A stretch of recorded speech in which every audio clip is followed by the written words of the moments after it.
بسم الله الرحمن الرحيم.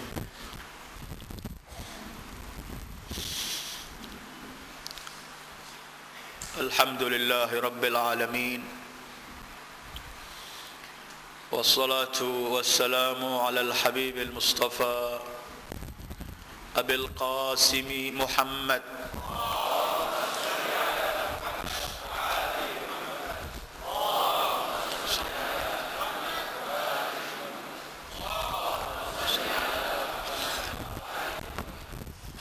وآله الطيبين الطاهرين الأئمة الهداة المعصومين، ولا حول ولا قوة إلا بالله العلي العظيم. اللهم بحق فاطمة وأبيها وبعلها وبنيها والسر المستودع فيها، ارزقنا صل على محمد وآل محمد، وارزقنا حب محمد وآل محمد. اللهم أحينا على ذلك وأمتنا على ذلك، واحشرنا في زمرة من أحب محمدا وآل محمد مع محمد وآله يا كريم.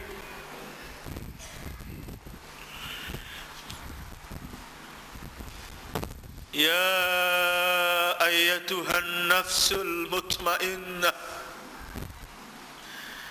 ارجعي إلى ربك راضية مرضية، فادخلي في عبادي وادخلي جنتي.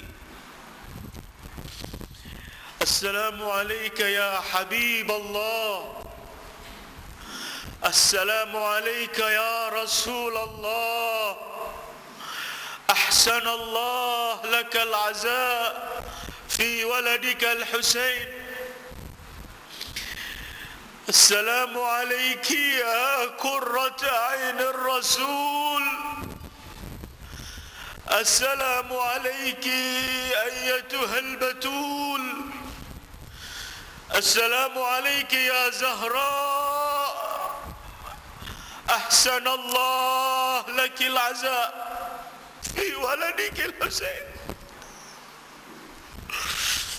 السلام على سيد الوصيين، السلام على أمير المؤمنين، أحسن الله لك العزاء في ولدك الحسين.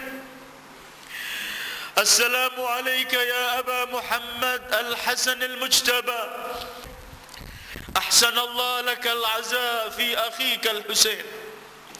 السلام عليك يا أبا الحسن يا زين العابدين، أحسن الله لك العزاء في أبيك الحسين. السلام على الإمام الباقر، السلام على الإمام الصادق، السلام على الإمام الكاظم، السلام على إمام الرضا، السلام على الإمام محمد الجواد، السلام على الإمام علي الهادي، السلام على الإمام الحسن العسكري. أحسن الله لكم العزاء في جدكم الحسين. السلام عليك يا عين الحياة، السلام عليك يا سفينة النجاة، السلام عليك أيها الخلف الحجة، السلام عليك يا قرين القرآن، السلام عليك يا مظهر العدل والإيمان، السلام عليك يا صاحب الزمان، عجل الله فرجك الشريف، وأحسن الله لك العزاء في جدك الحسين. السلام عليك يا أم المصائب، السلام عليك يا بطلة كربلاء، السلام عليك يا زينب بنت أمير المؤمنين، أحسن الله لك العزاء في أخيك الحسين، في أخيك الحسين.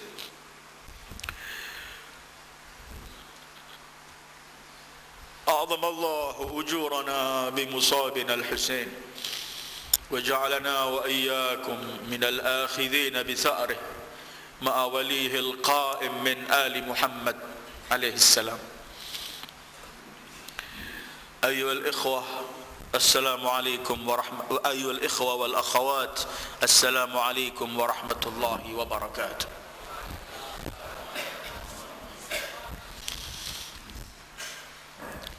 Hari ini hari duka Ahlul Bait. Hari ini hari yang telah lama ditangisi oleh Rasulullah. Hari ini yang Rasul berkali-kali bersama Jibril merintih dan menangisi hari ini. Hari ini yang ditangisi oleh Amirul Mukminin Ali bin Abi Thalib. Hari ini yang ditangisi oleh Zahra. Wa ma adrakum ma Zahra. Hari ini bela sungkawa kita adalah kepada Zahra. Hari ini kita akan mengucapkan semuanya berbela sungkawa kepada Zahra Ibu Husain. Beliau sahibatul musibah. Hari ini waktunya kita untuk berkata kepada Zahra, "Wahai Zahra, kami bersaksi di hadapan Allah, di hadapan Rasulullah, di hadapan para anbiya dan para malaikat Allah, di hadapan para a'immatul adhar, nahnu kita radin amman radaiti." Kami rela ya Zahra dengan siapa yang kamu rela dengannya. Nahnu muhibbun liman ahbabti. Kami akan mencintai siapa yang mencintai kamu ya Zahra. Nahnu sakhitun liman sakhati alai. Kami murka, kami marah, kami benci dengan siapa yang membencimu ya Zahra. Hari ini yang ditangisi oleh Zahra, seorang ibu yang tahu apa yang akan terjadi pada putranya. Ikhwani akhawati fillah, tinggalkan tempat ini. Mari kita pergi jauh ke sana, ke rumah Zahra. Apa yang diungkapkan Zahra untuk hari ini? Mari kita pergi ke rumah yang penuh dengan duka, rumah yang penuh cahaya, fi buyutin adzinallahu an turfa, rumah yang naik turunnya para malaikatullah. Mari kita ke sana hari ini. Di rumah sederhana itu, di rumah yang berkali-kali para malaikat turun untuk mengucapkan salam. Rumah itu dalam keadaan duka. Rasul telah wafat. Kemudian bermacam-macam fitnah menimpa keluarga ini.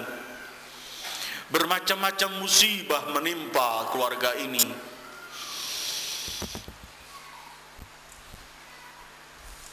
Mari kita ke sana. Zahra sedang sakit. Di hari-hari hayat beliau, di depan tempat tidur yang Zahra berbaring di situ, ada Imam Ali, ada Hasan dan Husain, ada Zainab dan Ummi Kulthum. Zahra menatap wajah mereka satu persatu. Kemudian Zahra memanggil Zainab putrinya yang masih berumur 5 tahun. Zainab putriku, kemarilah. Zainab dipeluk oleh Zahra. Kemudian Zahra membisikkan sesuatu ke telinga Zainab. Zainab menangis. Kemudian beliau pergi meninggalkan tempat itu. 5 tahun usia Zainab saat itu. Ketika beliau pergi dengan menangis, Imam Husain mengikuti dari belakang. Adikku Zainab, kenapa engkau menangis? Apa yang diungkapkan ibuku kepadamu sehingga kamu menangis? Zainab berkata, beritanya, ungkapannya, nanti wahai abangku di Karbala akan ku beritahu. Kenapa begitu wahai adikku Zainab, kata Imam Husain. Kata Zainab, begitulah ibuku Fatimah mewasiatkan kepadaku agar ku beritahu kepadamu kelak di Karbala. Ya Zahra, ya Zahra. Persis di hari ini, hari Asyura, persis ketika Al-Imam Husain telah melihat seluruh sahabatnya dibantai, seluruh keluarganya dibantai, dari Aliul Akbar yang mirip wajahnya wajah Rasulullah, sampai Abdullah Radhi yang masih berumur 6 bulan, semua telah dibantai. Sekarang beliau sendiri di padang Karbala. Salamullahi alaika ya Aba Abdillah. Sekarang beliau cuma mengatakan, wa qillata nasira ala min mughizin yughithuna ala min dabbin an harami Rasulillah. Adakah yang membela keluarga Rasulullah? Imam Husain pergi ke kemah untuk pamitan dengan wanita-wanita yang di kemah, dengan anak-anak kecil yang sudah berhari-hari enggak menemukan air. Imam Husain memanggil Zainab, Sukaina, Fatimah Sughra, Ummi Kulthum, dan semua dipanggil, dipeluk satu persatu, dan beliau berkata, aku titipkan kalian kepada Allah. Kutitipkan kalian kepada Allah. Sabarlah dengan apa yang menimpa pada kalian sebentar lagi. Dalam keadaan semacam ini, Zainab memeluk Husain. Kemudian beliau berkata, hai abangku Husain, ingatkah engkau ketika tanya kepadaku apa yang diwasiatkan ibuku? Kata Imam Husain, iya wahai adikku Zainab, apa yang dikatakan oleh ibuku saat itu? Kata Zainab, tidak aku beritahu kepadamu sebelum kamu bukalah lehermu, nampakkan kepadaku, nampakkan dadamu kepadaku. Kemudian Zainab mencium leher Imam Husain, mencium dada Imam Husain. Spontan beliau menghadap pada arah Madinah, dan kemudian beliau berteriak, Umma Fatimah, Umma Fatimah, nafatul wasiyah, Umma adaitul amanah. Ibuku Fatimah, wasiatmu telah kulaksanakan, amanatmu telah kulaksanakan. Abangku Husain, kata Zainab, ibuku hari itu mewasiatkan, putriku, aku tidak akan hadir di medan Karbala, tapi kamu akan hadir kelak saat itu. Ciumlah leher Husain, dada Husain, engkau mewakili aku. Inilah Asyura, inilah hari pengorbanan, inilah hari duka Ahlul Bait. Dan kami ingin bersaksi di hadapan Allah. Kami mau gembira saat Rasul dan keluarganya gembira. Kami mau sedih saat Rasul dan keluarganya sedih. Ini yang diungkapkan oleh Rasul kepada Ahlul Baitnya. Ana silmun liman salamakum, harbun liman harabakum, aduun li adaikum, muhibbun li muhibbikum. Aku damai dengan yang damai dengan kalian. Aku perang dengan yang memerangi kalian. Aku mencintai orang yang mencintai kalian. Aku membenci orang yang membenci kalian. Inilah Asyura. Inilah Karbala. Inilah hari pengorbanan, hari duka, Karena itu setiap hari kita akan jadikan Asyura, dan setiap bumi Allah Karbala.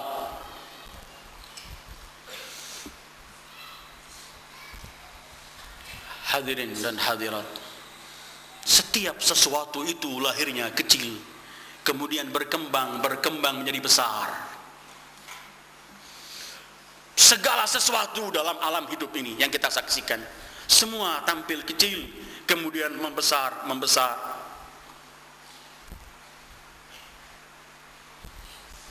Kecuali musibah.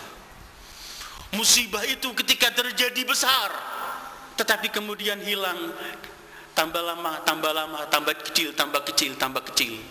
Semua kita pernah kehilangan orang yang kita cintai dalam kehidupan ini. Kita pernah kehilangan mungkin orang tua, saudara, kerabat, kawan. Ketika terjadi musibah itu, kita menangis, kita merintih. Tetapi seminggu, sebulan, setahun, musibah itu mengecil, kemudian seakan-akan tidak ada, kalau toh ada sedikit sekali.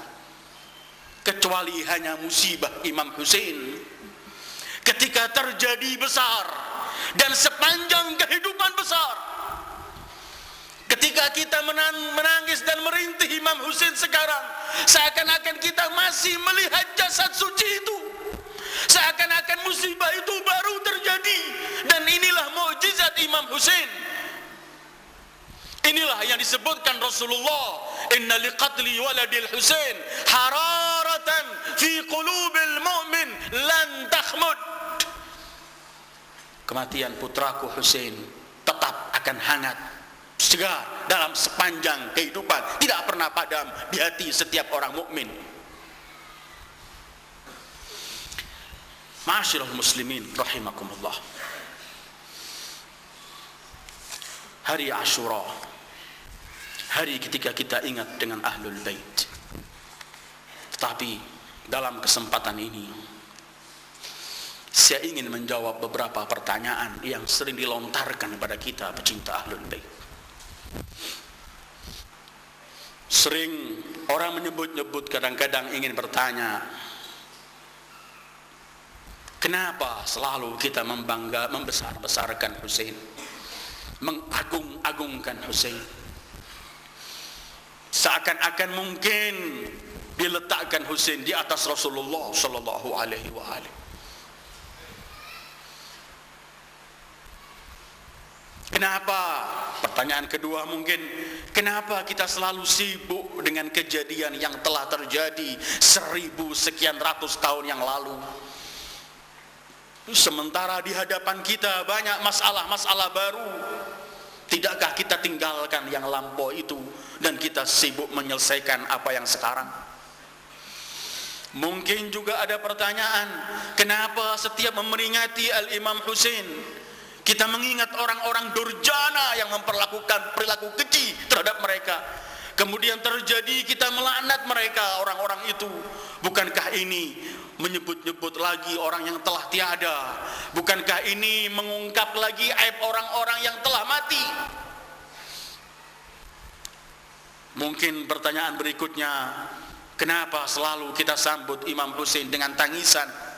Tidak adakah dengan cara yang lain? Kenapa harus menangisi seorang gugur yang akan memperoleh surga dan kenikmatan dari Allah? Pertanyaan demi pertanyaan ini sering dilontarkan. Tetapi kalau pecinta Ahlul Bait, kalau orang-orang yang mengkaji mengenai kebesaran Imam Husain dari sabda-sabda Rasul sallallahu alaihi wasallam mengenai keagungan dan kebesaran Imam Husain dari lisan wahyu yang tidak berbicara kecuali wahyu, lisan suci yang tidak berbicara kecuali wahyu, pasti kita akan mempunyai jawaban bahwa pertama yang mengagungkan Al-Imam Husain adalah Rasulullah. Baca sabda-sabda Rasul terhadap kebesaran Al-Imam Husain. Baca sabda Rasul, Husainun minni wa ana min Husain. Baca sabda Rasul, Al-Hasan wal Husain sayyida syababi ahlil jannah. Apa kemudian salahnya kalau orang mengagungkan mengagumkan orang yang diagungkan Rasulullah, membesarkan orang yang dibesarkan Rasulullah, memuliakan orang yang dimuliakan Rasulullah. Bahkan Rasul sebelum terjadi Jawa, Karbala dan Asyura, Rasul telah berkali-kali menangisi Al-Imam Husain. Rasul pertama yang mengadakan matam untuk Al-Imam Husain. Rasul pertama yang nangis dengan Jibril, dengan Ali, dengan Zahra, menangisi Al-Imam Husain. Beliau pertama yang mengadakan acara semacam ini untuk merintihi Al-Husain. Apa salahnya kalau kita mengikuti Rasulullah? Apa salah kita kalau kita ingin mengikuti Rasulullah dan ingin mencintai, menangisi, merintihi Imam Husain? Dan rintihan untuk Imam Husain tidak pernah berhenti. Tidak pernah berhenti. Sepanjang setiap tahun akan lebih besar. Dan rintihan untuk Imam Husain bukan hanya di dunia ini. Kita membaca hadis-hadis yang sahih bahwa seorang syahid kelak akan dibangkitkan di hari kiamat seperti dalam keadaan ketika ia syahid. Maka Abi Abdullah Al-Husain kelak akan dibangkitkan di mahsyar dalam keadaan persis ketika beliau syahid. Ketika kelak di mahsyar Fatimah Az-Zahra yang seluruh penghuni mahsyar oleh Allah disuruh menutup matanya. Ya ahlal jama' ya ahlal mahsyar ghuddu absarakum fa inna Fatimah binta Muhammad tajuzus sirat. Hei penghuni mahsyar, pajamkan mata kalian, Fatimah putri Muhammad akan melewati sirat. Fatimah di hari mahsyar akan berkata, ya Rab, arini waladi habibi Husain. Dan saat itu Imam Husain dibangkitkan dalam keadaan ketika beliau dibantai oleh musuh-musuh Allah, dan tidak ada penghuni mahsyar dari para malaikat dan manusia kecuali dhajjat bil buka. Ya Aba Abdullah, ya Imam Husain, apakah masih ada matam walau sampai mahsyar? Dan itulah kebesaran Al-Imam Husain. Dan untuk ini Rasul menangisi Al-Imam Husain. Dan apabila orang kumpul memeringati hari wafat dan gugurnya orang yang dicintai Rasulullah, kemudian orang kumpul menangis, ini bukan bid'ah. Rasul pertama yang menangisi Al-Imam Husain.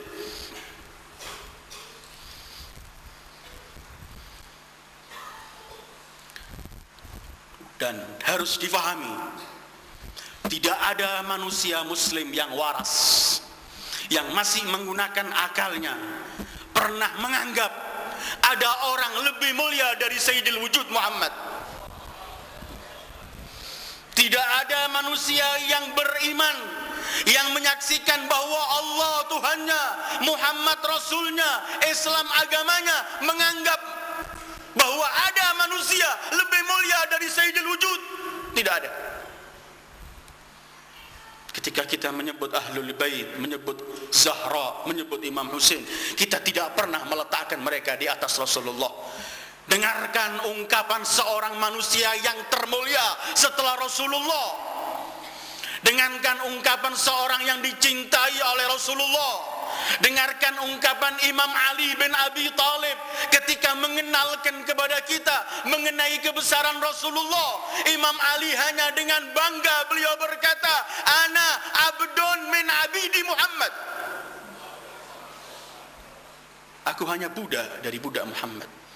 Jangan pernah ada orang menyalahfahami kalau kita menyebut Husain, menyebut Zahra, menyebut Ahlul Bait, bahwa kita letakkan mereka di atas Rasulullah sallallahu alaihi wasallam. Kedua, kenapa kita bicarakan sesuatu yang telah lampau dan terjadi? Tidak adakah masalah-masalah baru yang harus kita selesaikan? Ma'asyiral muslimin, hadirin dan hadirat yang saya muliakan, dunia ini adalah yang telah lampau dan yang sekarang dan yang akan datang. Orang yang tidak mengkaji masa lampau, dia akan bingung hidupnya di masa sekarang dan akan buta menghadapi masa yang akan datang. Orang harus mengkaji apa sejarah yang lampau agar ia bisa meletakkan, menginjakkan kakinya di masa sekarang dengan banyak mengambil pelajaran dengan yang terjadi di masa lampau. Dan dengan itu ia juga mampu untuk mengatur apa yang harus ia kerjakan di masa yang akan datang. Karena itu kemudian Al-Quran penuh dengan cerita umat-umat terdahulu, baik yang baik maupun yang kejam, terus Allah ceritakan. Karena apa? Agar kita membaca Al-Quran sepanjang zaman, mengambil pelajaran dari yang telah terjadi. Yang baik tirulah, dan yang keji buang.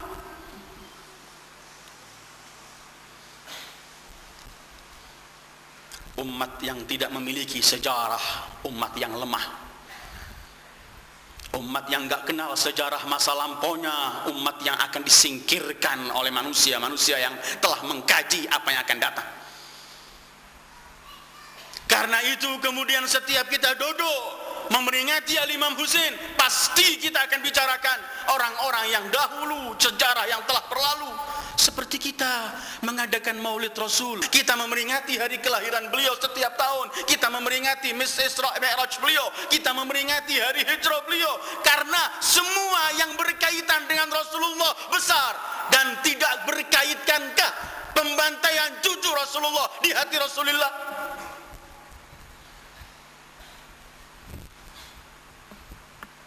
Kita cuman ingin, ini air mata yang kita cucurkan ini, kita menangis terhadap Rasulullah Sallallahu Alaihi Wasallam. Kita mengikuti Rasulullah. Kita ingin berkata pada Rasulullah, kami juga merintihi cucumu ya Rasulullah. Apa salahnya orang kalau kemudian meluangkan waktunya, meninggalkan semua kesibukannya untuk membicarakan orang-orang yang telah terjadi. Mungkin pertanyaan berikutnya, okelah, kumpullah sejarah, bacalah, tapi kenapa masih mengutuk orang-orang yang kejam itu? Mengingat-ingat lagi kebobrokan dan kejelekan manusia-manusia yang telah melakukan perbuatan keji terhadap Imam Husain. Sebenarnya jawabannya simpel, hadirin dan hadirat yang saya muliakan. Kenapa di Quran ada cerita umat-umat terkutuk? Kenapa di Quran ada cerita Ashabul Ukhdud? Kenapa di Quran ada cerita Fir'aun, Namrud? Kenapa di Quran ada cerita Abu Lahab? Dan ada cerita orang-orang yang terkutuk ini. Apakah Al-Quran kenapa menyebutkan orang-orang yang terlalu terjadi? Semestinya kita hapus. Akan kita hapuskan dari Al-Quran kita cerita-cerita itu. Allah tetap abadikan semua itu agar kita mengkaji. Liyahya man hayya an bayyinah wa yahlik man halaka an bayyinah. Supaya orang kemudian memilih, menentukan sikapnya untuk mengikuti orang-orang yang baik bersama mereka, atau akan berpihak kepada orang-orang jelek, mengikuti orang-orang jelek.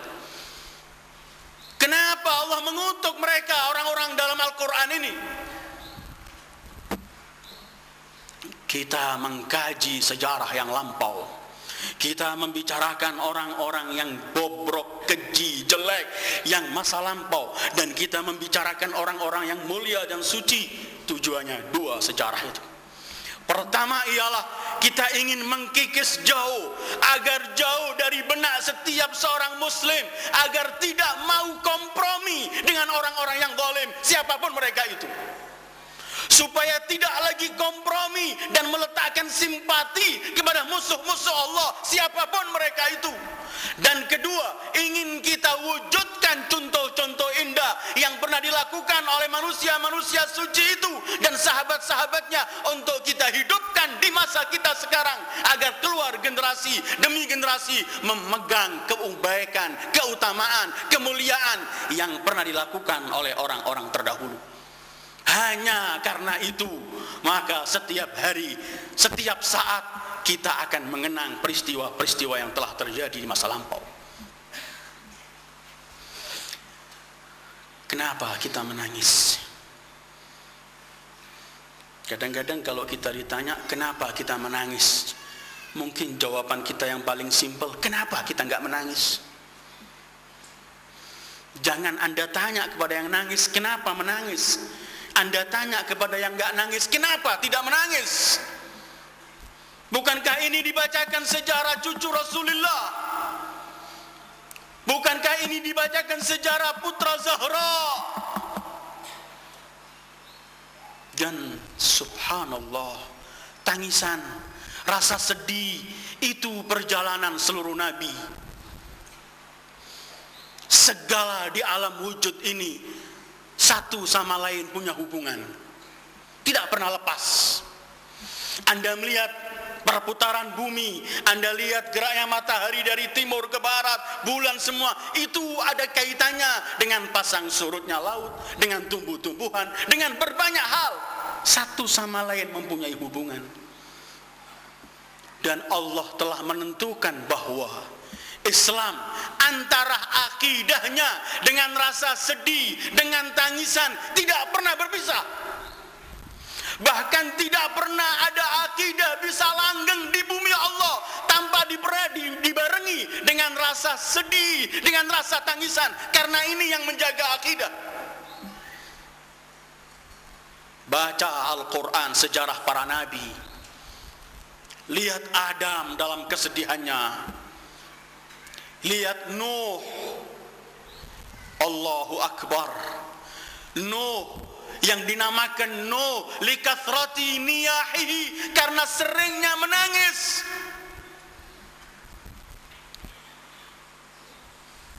Perjalanan akidah harus dibarengi. Ibrahim, Allahu Akbar.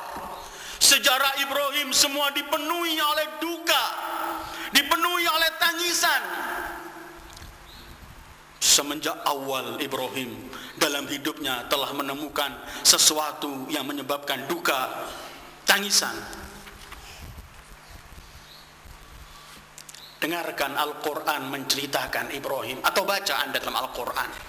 Baca surat Safat, surat Ibrahim, surat Anbiya, dan surat-surat yang menjelaskan cerita para nabi. Dakwah Ibrahim tidak pernah sunyi, pasti dibarengi dengan tangisan dan rintihan dan rasa sedih. Mulai pertama dakwah harus berdakwah kepada pamannya yang memahat patung. Mulai harus diusir. Lama menantikan anak, bertahun-tahun menantikan anak, berdoa kepada Allah.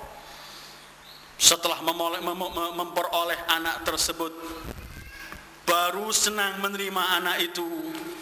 Datang perintah Allah, tinggalkan kota ini dan bawa anakmu. Bawa kemana? Bawa ke satu tempat, yang di tempat itu semuanya adalah gersang dan tidak ada sesuatu. Dengarkan sejarah Ibrahim. Allah menyebutkan, Rabbana inni askantu min dzurriyyati biwadin ghairi dhi zar'in 'inda baitikal muharram Rabbana liyuqimus salata faj'al af'idatan minan nasi tahwi ilaihim warzuqhum minats thamarat la'allahum yashkurun. Ya Allah, aku meninggalkan dzurriyyahku, keluargaku di tempat yang paling gersang. Lihat Ismail ditinggal tanpa ada air. Biwadin ghairi dhi zar'in, di mana? Inda baitikal muharram. Maka ya Allah, jadikan semua hati manusia pergi ke tempat itu. Jadikan orang mencintai tempat itu. Setelah sampai di sana, beliau kan diperintahkan untuk pisah dengan putranya. Ibu Ismail lari dari kanan ke kiri mencari air. Duka, tangisan. Tapi karena ini agama tegak. Tanpa ada tangisan, tidak. Setelah ditinggalkan jauh di tempat yang gersang itu, setelah beliau lama bertahun-tahun kembali harus berjumpa dengan anaknya, ingin melampiaskan rasa rindunya dengan putranya, baru ketemu dan senang. Datang perintah Allah, sembelih anakmu wahai Ibrahim. Lembaran duka kembali. Falamma balagha ma'ahu as-sa'i qala ya bunay inni ara fil manami anni azbahuk fanzur madza tara.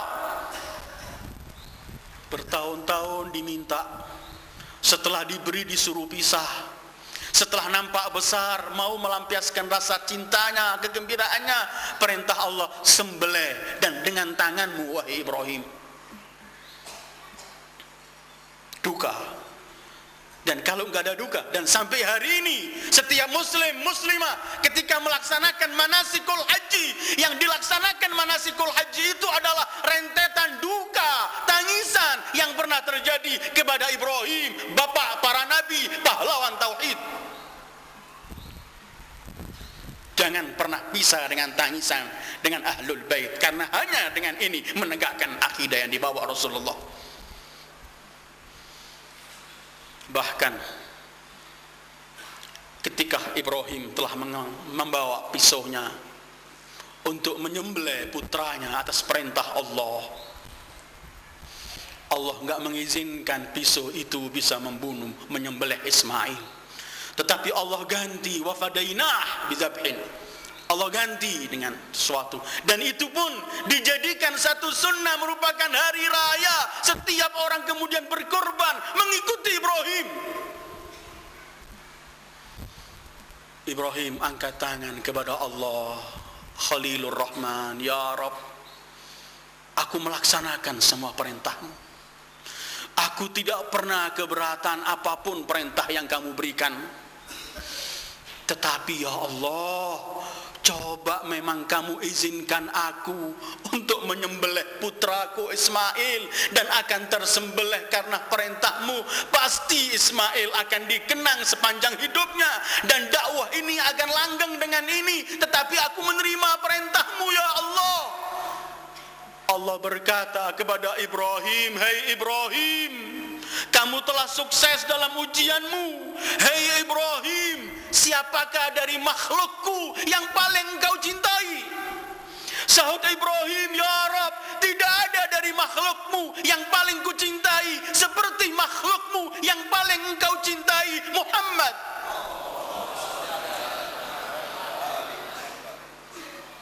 Hai Ibrahim, lebih sakit mana hatimu, kalau putramu disembelih atau putra kekasihku Muhammad?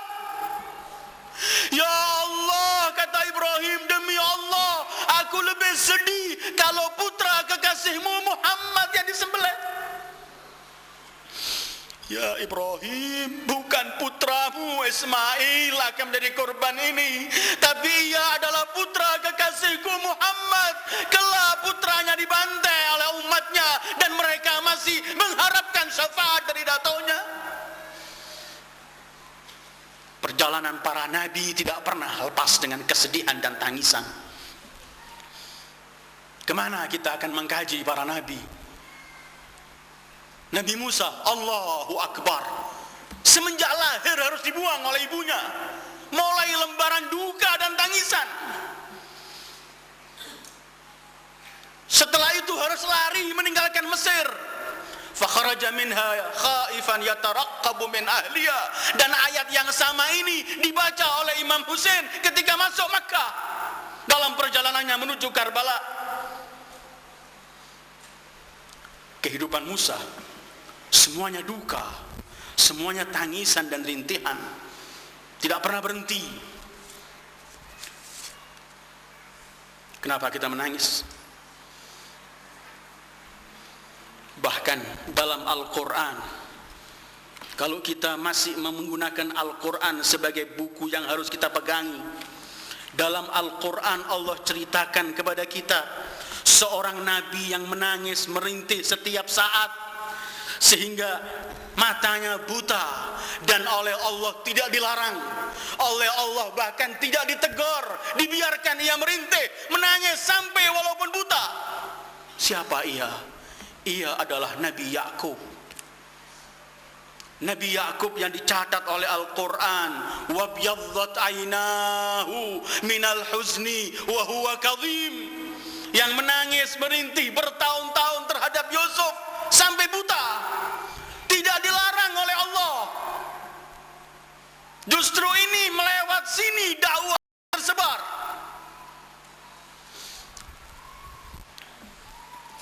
Bahkan Imam Ali Zainal Abidin pernah ditegur oleh seseorang.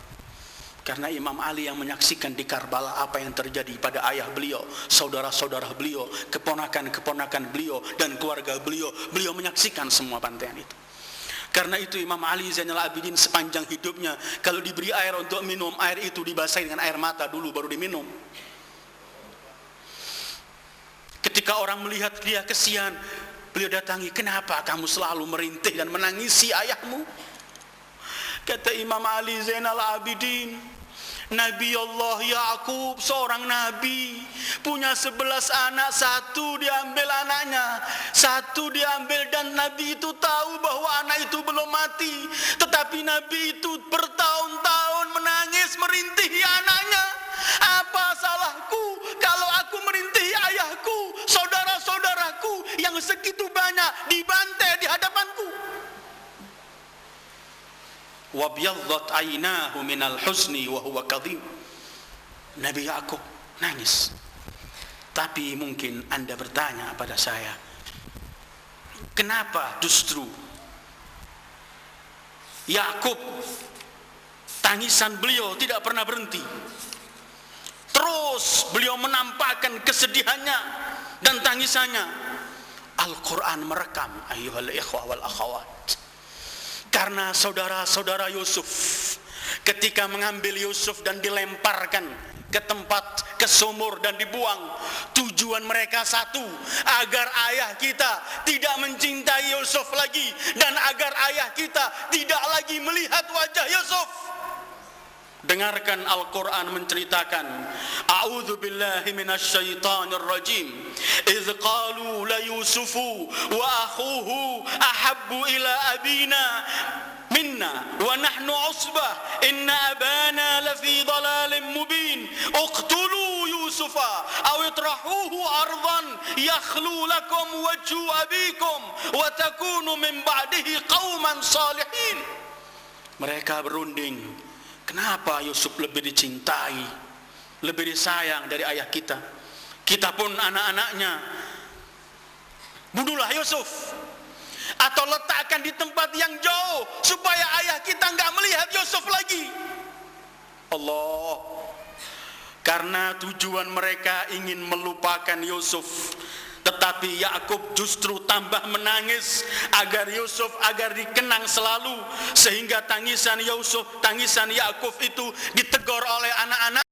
Sebagaimana Al-Quran menceritakan, qalu tallahi tadhkuru Yusufa hatta takun aw takun minal halikin.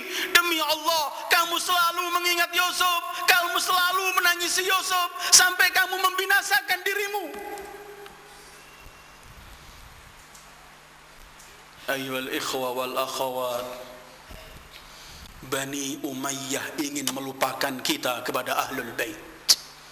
Bani Umayyah melakukan perbuatan seperti yang dilakukan saudara-saudara Yusuf, bantai Ahlul Bait, dan agar dilupakan oleh manusia. Justru karena mereka ingin menghapus Ahlul Bait, musuh-musuh Ahlul Bait ingin melupakan Ahlul Bait, justru kita jadikan kulla yaumin Asyura wa kulla ardin Karbala. Justru kita akan menangisi Ahlul Bait seperti Ya'qub ketika anak-anaknya ingin melupakan Yusuf. Justru Ya'qub nangis sampai buta dan diizinkan oleh Allah. Apa yang enggak dilakukan oleh musuh-musuh Ahlul Bait? Mereka harus mengarang hal-hal yang palsu untuk menjauhkan umat dari Al-Imam Husain, dari Ahlul Bait, dan yang dilakukan juga oleh Abbasiyin. Dibantai, diperlakukan keji. Enggak cukup itu, dikarangkan hadis-hadis palsu. Sampai keluar hadis-hadis itu, ayah bunda Rasul masuk neraka, paman Rasul masuk neraka. Imam Ali masih punya Fatimah, ingin kawin dengan anaknya Abu Jahal, dan macam-macam tujuannya ingin menjauhkan umat dari Ahlul Bait. Maka saya dan Anda dan setiap pecinta Ahlul Bait jangan pernah mundur untuk terus menyauti Imam Husain, untuk terus mengenang Ahlul Bait. Dan cuman kita berkata kepada mereka, musuh-musuh Allah, qul mutu bighaizikum. Kita cuma berkata kepada musuh-musuh Ahlul Bait, wa raddallahu alladhina kafaru lam yanalu khaira. Wa raddallahu alladhina kafaru bighaidhihim lam yanalu khaira. Sejarah siapa kalau kita mau mengkaji Nabi tidak dibarengi dengan rasa sedih. Kita baca Isa, Allah baru lahir. Ketika ibunda Maryam membawa Isa, langsung mereka musuh-musuh Allah spontan teriak untuk mengejek, dan ini lembaran duka untuk Maryam. Ya ukhta Harun, ma kana abuki imra'a sau'in wa ma kanat ummuki baghiyah. Hei saudari Harun, ayahmu bukan orang yang jelek, ibumu bukan pelacur. Kepada Nabi siapa kita akan melihat semua dibarengi dengan kesedihan. Sayyidil wujud, Zainil wujud, afdali kulli mawjud, sallallahu alaihi wa alihi. Kehidupan duka yang ada pada beliau. Mulai lahir enggak sempat menatap ayahnya. Mulai kecil harus meninggalkan ibunya. Dan dakwah dengan rasa duka dan sedih ini adalah perjalanan seluruh akidah. Maka ketika kita duduk berkumpul, merintihi, menangisi apa yang terjadi pada Ahlul Bait, pada dasarnya kita mengikuti Rasulullah. Pada dasarnya memang begini dakwah, dan Allah menentukan dakwah ini harus dibarengi dengan rasa rintihan dan tangkisan. Dan dengan ini orang banyak simpati mencintai Ahlul Bait karena apa yang terjadi kepada Ahlul Bait. Dan sebenarnya dengan merasakan kezaliman, dengan menjadi orang yang teraniaya, kemudian mau bangkit, itulah yang mendapatkan kemenangan. Dan itu yang menyebabkan kesemangatan. Dengarkan Sayyid Qutb berkomentar dalam kitabnya Fi Dhilalil Quran berkaitan dengan tragedi yang terjadi di Karbala, dengan kepahlawanan Imam Hussein. Sayyid Qutb ketika menafsirkan firman Allah dalam surat Mu'min atau Ghafir ayat 51, inna lanansuru rusulana walladzina amanu fil hayatid dunya wa yauma yaqumul ashhad. Kami Allah akan membela para rasul kami dan orang-orang yang beriman di dunia, dan kelak akan kami bela ketika di hari kiamat. Sayyid Qutb berkata, apabila kita melihat dengan ukuran yang kecil, maka kita anggap perjuangan yang mana para syuhadanya gugur, kita anggap mereka itu kalah. Tetapi kalau kita melihat dengan ukuran yang besar, dengan ukuran yang jauh ke masa depan, maka setiap syahid yang gugur di jalan Allah sebenarnya ia telah memperoleh kemenangan. Sayyid Qutb memberi contoh, Ibrahim bukan hanya menang ketika keluar dari api Namrud selamat, tetapi Ibrahim sudah menang ketika dimasukkan ke api, karena Ibrahim mampu berkata tidak untuk kebatilan, dan itu kemenangannya. Maka kemudian Sayyid Qutb menyebutkan begini, fama min syahidin fil ard tahtazzu lahul jawanih bil hubbi wal atf wa tahfu lahul qulub wa tajishu bil ghaira wal fida kal Husain ridwanullahi alaihi. يستوي في هذا المتشيعون وغير المتشيعين من المسلمين وكثير من غير المسلمين. Tiada seorang syahid di bumi Allah yang bisa membangkitkan semangat dan sekaligus mengiris-ngiris hati, menyebabkan kesedihan, dan bisa membangkitkan generasi demi generasi sebagai simbol dan contoh pengorbanan seperti yang dilakukan oleh Husain putra Ali. Dalam menanggapi ini, menurut Sayyid Qutb, baik orang yang Syiah maupun yang bukan Syiah, bahkan yang bukan agama Islam pun tersentuh dengan apa yang terjadi kepada Abi Abdullah al-Husain.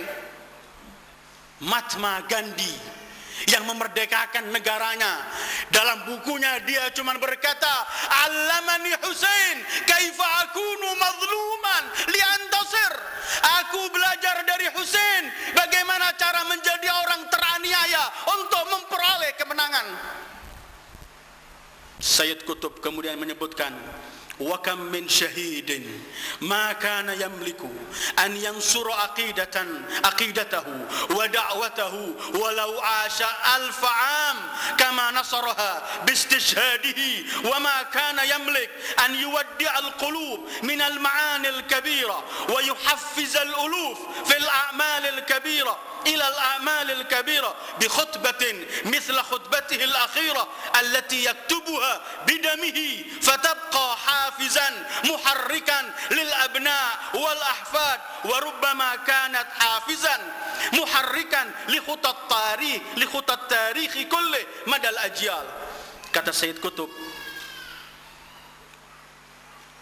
berapa banyak siapa yang bisa mampu seperti Syahid Husain bin Ali yang menolong, membela agamanya, membela akidahnya. Siapa yang mampu membela agamanya dan akidahnya seperti yang dilakukan oleh Husain bin Ali? Walau, kata Sayyid Qutb, walau seorang memiliki umur 1000 tahun tidak mampu akan menampakkan pembelaan terhadap agama, terhadap akidah seperti yang dilakukan oleh Husain. Akan nampak jelas dalam pengorbanan beliau, akan nampak jelas, saya masih mengikuti Sayyid Qutb, akan nampak jelas dalam khutbah yang beliau sampaikan di akhir hari Asyura.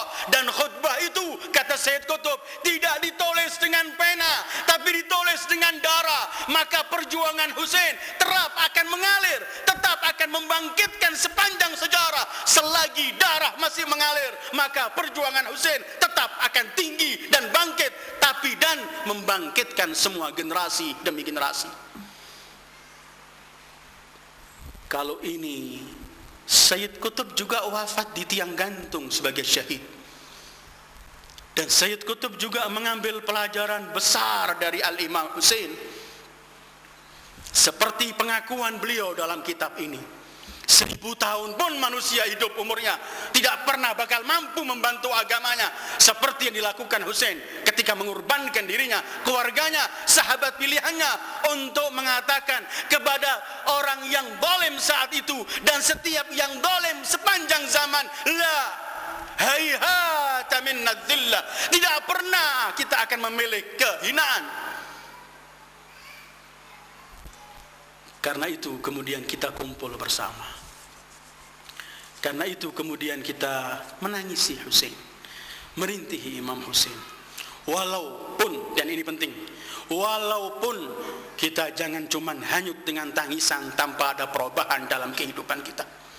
Kita bukan hanya cuman mau teriak-teriak nangis kemudian selesai. Tidak. Kita harus berani, harus tangisan ini sebagai janji kita kepada Allah, bahwa kita kepada Rasulullah, kepada Ahlul Bait, bahwa kita tidak akan pernah berkompromi dengan orang yang zalim. Tangisan ini harus kita bawa dalam kehidupan kita, bahwa kita akan melaksanakan yang dibawa Rasulullah, yang dibawa oleh Ahlul Bait dalam kehidupan kita sehari-hari. Jangan tangisan selesai hanya dengan tangisan. Walaupun tangisan kita ini pertama adalah mengikuti Rasulullah karena Rasul menangis. Tangisan kita ini kedua adalah karena kita ingin sedih dengan sedihnya Rasulullah. Tangisan kita ini merupakan surat yang kita kirimkan untuk Rasulullah sebagai lambang cinta kita kepada Rasul dan Ahlul Bait. Sekaligus tangisan yang kita rintihi sekarang ini, air mata yang kita keluarkan ini sebagai protes kita untuk mereka orang-orang yang berbuat zalim, dan sekaligus untuk kita katakan tidak pernah kita melupakan Ahlul Bait dalam kehidupan kita, tidak pernah kita melupakan Al-Imam Husain dalam kehidupan kita. Sebagaimana tangisan Yakub sebagai protes kepada putra-putranya bahwa tidak pernah akan melupakan Yusuf. Hadirin dan hadirat yang saya muliakan, kalau kita enggak memiliki, karena itu mungkin beberapa pertanyaan yang ada, tapi kita pengikut Ahlul Bait, Kita juga harus memiliki dada yang lapang dengan orang yang tidak sepaham dengan kita. Tidak perlu kita mencaci orang lain. Tidak perlu kita mengejek orang lain. Tidak perlu kita mengenyahkan orang lain yang gak sependapat dengan kita. Jangan dicaci. Mereka korban sejarah. Orang yang menjadikan hari ini hari rayanya, biar. Karena mereka korban sejarah. Kalau itu riwayat benar, hari ini dimenangkan Adam, dimenangkan Yusuf. Hari ini selamatnya Yusuf, hari ini selamatnya perahu Nuh, hari ini selamatnya Ibrahim dari api neraka. Hari ini semua biar mereka merintih itu. Tetapi kita hari ini yakin bahwa hari ini Sayyidul Wujud sedih. Dan kita akan sedih bersama beliau. Tetapi nampakkanlah akhlak Ahlul Bait dan pengikut Ahlul Bait, bahwa kita hidup dengan siapapun walau tidak sama pendapatnya dengan kita. Jangan kita tidak mengikuti pelajaran Karbala mengajarkan kepada kita untuk kita menyampaikan yang hak dengan cara baik. Kita semua masih ingat ungkapan Zainab ketika memeluk jasad Imam Husain yang telah dipisahkan dari kepalanya. Ketika Zainab memeluk cucuran darah, teriakan Zainab cuman teriakan adalah beliau menyebut wa Muhammadah, wa Aliyah, wa Fatimah, wa Ummah. Tetapi dengarkan ungkapan Zainab putri Zahra, pembawa wasiat Zahra untuk hari Karbala. Beliau cuma mengangkat tangannya seraya berkata, Allahumma taqabbal minna hadzal qurban. Ya Allah, terimalah ini pengorbanan dari kita.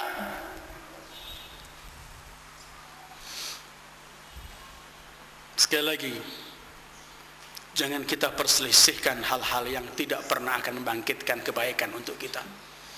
Peringatan Asyura tahun ini, peringatan yang akan mengingatkan kita kepada Imam Husain lebih lantang, lebih akan kita pegangi sebagai suri tauladan dan contoh. Peringatan Asyura tahun ini, setelah kita kaum muslimin semuanya baru berapa hari yang lalu digembarkan oleh manusia terkutuk dari negara terkutuk ketika mereka menjadikan karikatur busuk untuk Sayyidul Wujud.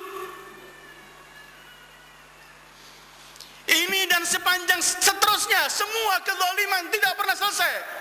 Ini yang Imam Husain ingin berkata dan beliau bangkit, beliau korbankan bahwa jangan pernah kompromi dengan orang-orang zalim, karena mereka selalu akan memerangi Islam. Ketika gubernur Madinah memaksa Imam Husain agar membaiat Yazid, Imam Husain cuma berkata, alal Islam salam idza tuliya ummah awal muslimun.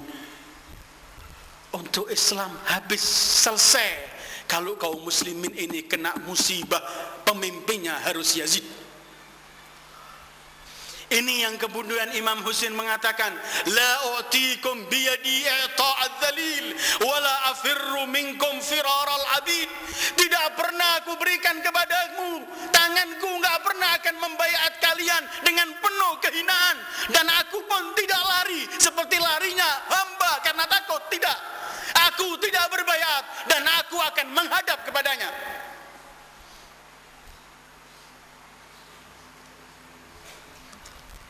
Ini pengorbanan suci. Mari kita meringati hari ini pun dengan hati yang suci, ingin memperoleh perubahan dalam kehidupan kita, ingin mencari kerelaan Allah dalam kehidupan kita.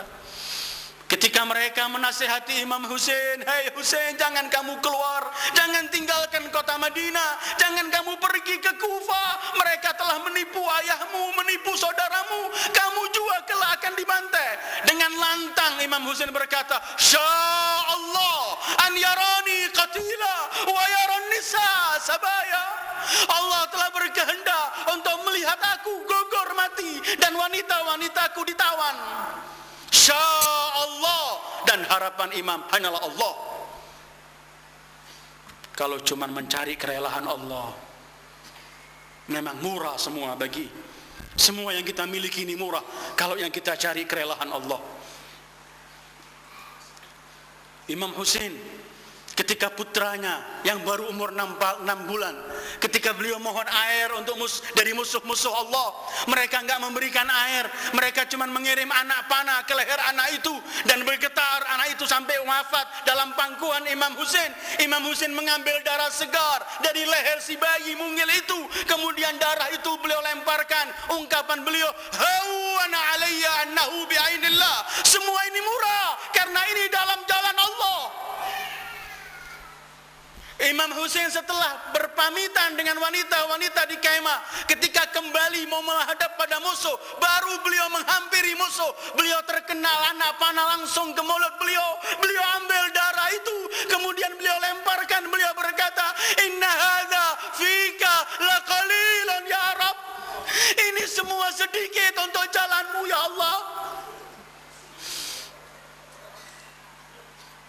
Penderitaan Ahlul Bait, kita tidak hanya menangisi mereka, tapi kalau kita mulai ingin merubah kehidupan kita untuk mencari apa yang dicari oleh Ahlul Bait, jangan kita dilarang menangis. Kalau air mata ini kita curahkan untuk penderitaan Ahlul Bait, mau kita serahkan kemana air mata ini?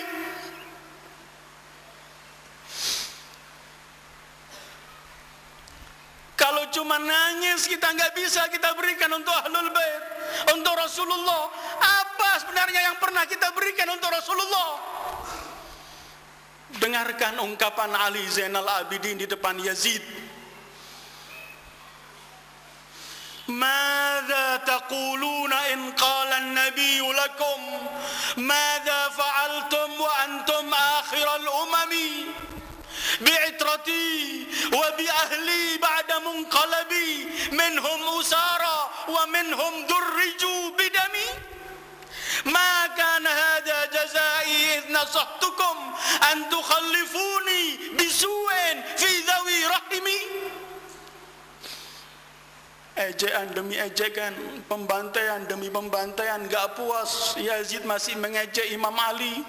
Karena Yazid ketika dihadapkan kepala Abi Abdillah depan dia, Yazid berkata, "Coba orang-orang datuk-datukku di Badar yang dibantai datuk ini menyaksikan apa yang yang kulakukan hari ini. Pasti mereka akan gembira, mereka akan tertawa, mereka akan bangga, dan semua akan berkata, 'Hei Yazid, jangan melemah, teruskan.'" Tidak ada berita Bani Hashim cuman bermain. Tidak ada berita, tidak ada wahyu yang pernah turun.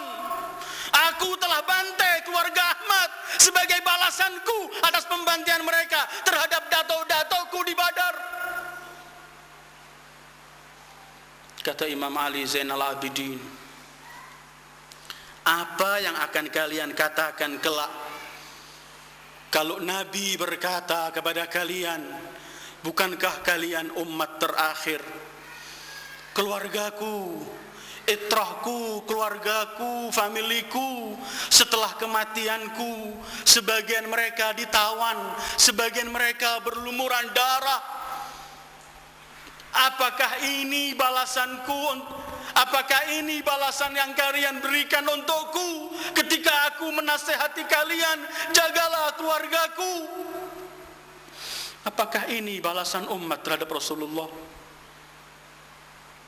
Orang yang ingin mengkikis acara-acara semacam ini adalah orang-orang yang ingin menjauhkan kita dari Imam Husain. Sementara Imam Husain tidak pernah jauh dari hati setiap mukmin.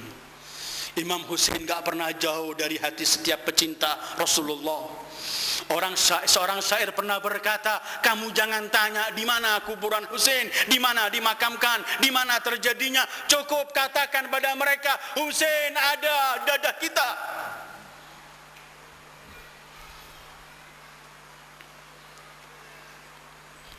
Mutawakkil kerajaan Abbasi pernah melarang orang berziarah dengan salah satu cara untuk menjauhkan umat dari Ahlul Bait. Beliau mengeluarkan ketentuan yang ziarah Imam Husain harus membayar 1000 dinar. 1000 dinar saat itu sangat besar. Tetapi kemudian saat itu semua orang mengeluarkan untuk Imam Husain. Semua membayar dan semua berziarah. Sehingga datang seorang perempuan tua jalan kaki. Dari jauh dilihat oleh orang-orang yang menjaga kuburan. Dari jauh itu ada pos atas perintah kerajaan. Mereka menyaksikan kenapa wanita tua ini datang dengan baju yang amat compang-camping. Ketika ia datang melewati persis di pos itu, dia mengeluarkan 1000 dinar dari uangnya. Inilah, ambillah, aku akan pergi kepada Habibi Husain. Dia berkata, 4 tahun aku menyulam, aku kurangi makanku, aku kurangi minumku, untuk aku bisa mengumpulkan uang ini agar aku bisa sampai ke kuburan Nabi Abdullah. Orang itu ketika pergi sampai di kuburan tidak pernah enggak menyampaikan ziarah yang panjang, enggak menyampaikan doa yang panjang. Dia langsung mencium pusara itu, kemudian ia berkata, "Hai Husain, sampaikan kepada ibumu Zahra, jangan meninggalkan aku di malam pertamaku di kuburan." Mutawakil melihat ini ternyata keliru undang-undang ini. Beliau rubah, setiap yang ziarah 10 orang harus dibunuh yang satu. Usaha orang untuk menjauhkan dari Ahlul Bait. Orang berbondong pergi ziarah dan masing-masing berkata kepada Al-Gojo, "Jangan saudaraku dibunuh, aku saja bunuh yang aku." Enggak mampu orang dipisah dengan Ahlul Bait. Orang kalau mencintai Rasul, pasti cinta itu, cinta Ahlul Bait ada padanya. Dan orang yang mencintai Ahlul Bait, mencintai Al-Imam Husain, semua murah dunia ini. Apapun biar hilang. Tapi cuman ada Rasul sallallahu alaihi wasallam dan Ahlul Bait. Hadirin dan hadirat yang saya muliakan. Peristiwa Asyura, peristiwa yang harus dikenang sepanjang sejarah kita. Peristiwa yang tidak bisa kita lupakan. Peristiwa yang selalu kita ingat. Tetapi ayo kita ambil pelajaran. Di Asyura penuh dengan pelajaran. Harus kita mengambil kalau kita mengenang Abi Abdullah.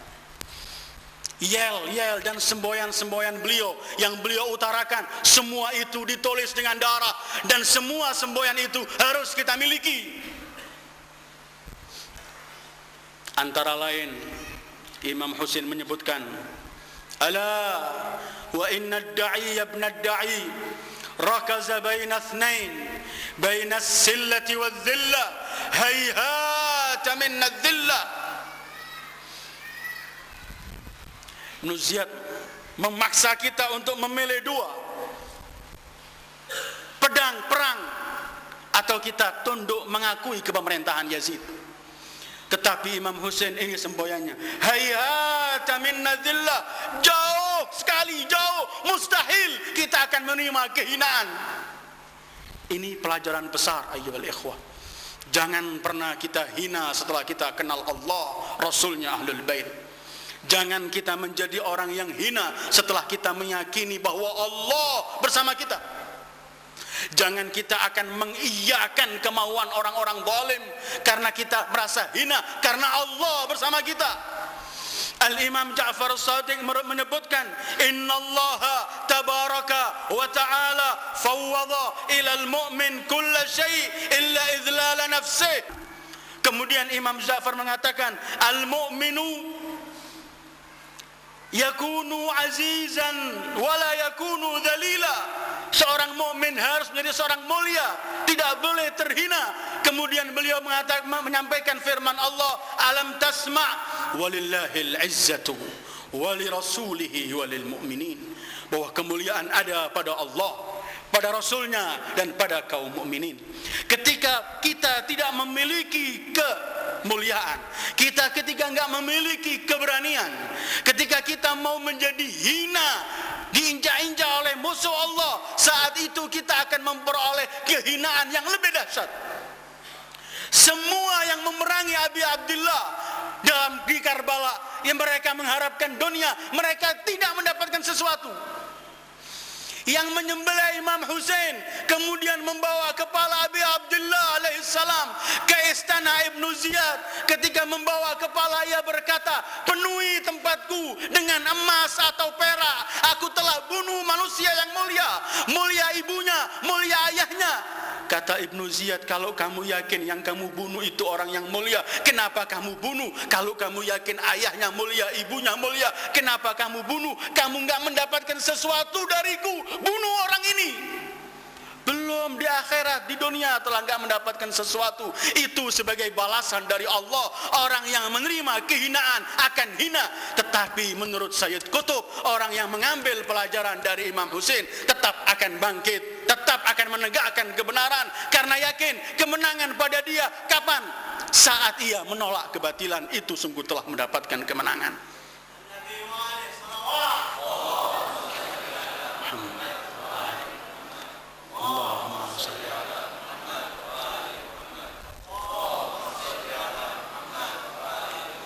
Imam Ja'far kemudian menyebutkan, innal mu'mina a'az minal jabal. Seorang mukmin lebih mulia, lebih kokoh dari gunung. Fa innal jabala yastaqillu minhul ma'awil. Jabal, gunung bisa diambil batunya, bisa diruntuhkan dengan besi, tetapi iman seorang mukmin, kemuliaan seorang mukmin tidak pernah bisa digoyang. Ma'asyiral muslimin, hadirin dan hadirat yang saya muliakan. Inilah apa yang harus kita kaji dari Abi Abdillah. Inilah Asyura yang harus kita ambil pelajaran.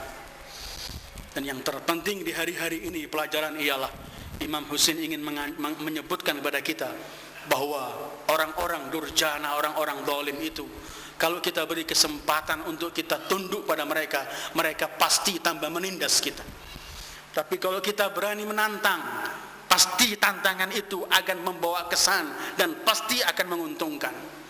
Hari-hari ini Asyura, kita saksikan di dunia Islam saat ini ada dua hal penting.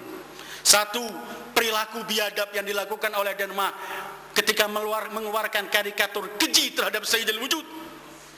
Tetapi kaum muslimin di mana-mana bangkit, berontak, demonstrasi, dan kita ucapkan terima kasih bagi mereka. Dan kedua, hari-hari ini ada dunia Islam yang dirongrong oleh syaitan akbar, dirongrong oleh semua barat.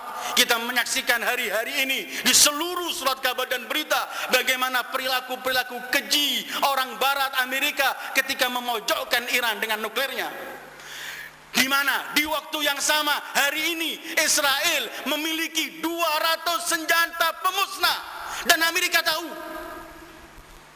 Tetapi walhamdulillah, negara itu negara yang selalu mengingat Asyura, negara yang ketika revolusi, kata Imam Khomeini, pencetus revolusinya, demi Allah keberangkatan dan kehasilan revolusi ini hanya kita peroleh dari percikan Imam Husain dalam syahadat Karbalanya.